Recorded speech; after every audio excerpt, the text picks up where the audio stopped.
Hi, it's Janine Turner, and this is your God on the Go Minute. All right, we've been reading Isaiah, well, at least I have been talking to you about it. Isaiah 11, 1 through 4 part. Okay. A shoot shall come out of the stump of Jesse, and a branch shall grow out of his roots. The Spirit of the Lord shall rest on him, the Spirit of wisdom and understanding, the Spirit of counsel and might, the Spirit of knowledge and fear of the Lord. His delight shall be in the fear of the Lord. He shall not judge by what his eyes see, or decide by what his ears hear.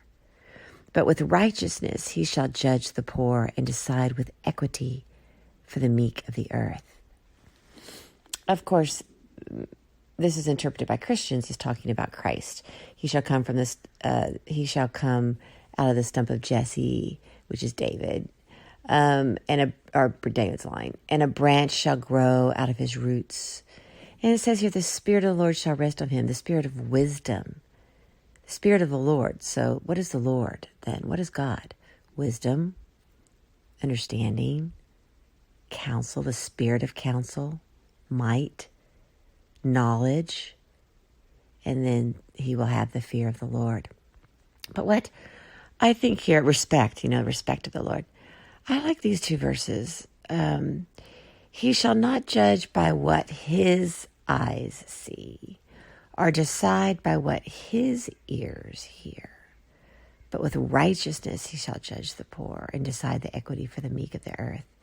Isaiah 11, 2 through 4 part. He shall not judge by what his eyes see. So Jesus was on earth, and he didn't judge by what his humanity saw. He didn't decide by what his humanity heard, his physical shell of a body. He decided by the Spirit of God that rested upon him, by the knowledge of God. So his eyes saw things with God's eyes, and his ears heard things with God's ears. And isn't that interesting? So we strive for that as humans. Let me see this situation not with my own sense of humanity, which is think of ourselves as just this machine, and let me not decide with my ears, but with God's perspective and God's ears. And I think it's such a challenge, isn't it? It's such a challenge. And as I age and grow in my experience, I'm realizing often I want to respond to situations immediately as God would. But I have to accept that I am a human being, and what I hear and what I see is going to affect me as a human being initially. Perhaps I shouldn't beat myself up if it upsets me, or I'm sensitive about the situation, or I'm engulfed with fear about the situation, or I feel that I've been wronged by the situation. I think to respond in that way, in any other way as being a human being first, is to deny that we are human beings. We are human beings. But then after the dust settles, the equilibrium is restored quickly, hopefully, then at least we don't leave it there as Christians. We say, okay, I responded as a human. Now I need to try to check myself and balance myself and see this from God's point of view. How does God see this situation? How does God see all parties involved? How does he see all parties' hearts? How does God listen to this? What does he hear?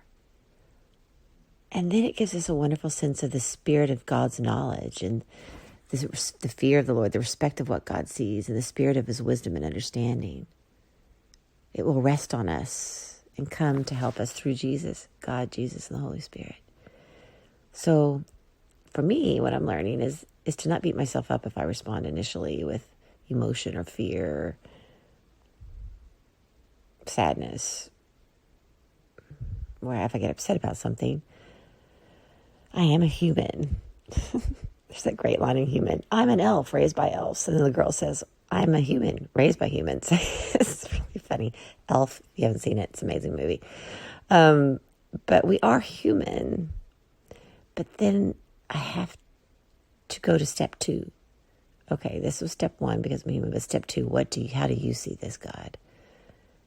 What do you want me to learn from this? How do you want me to respond to this?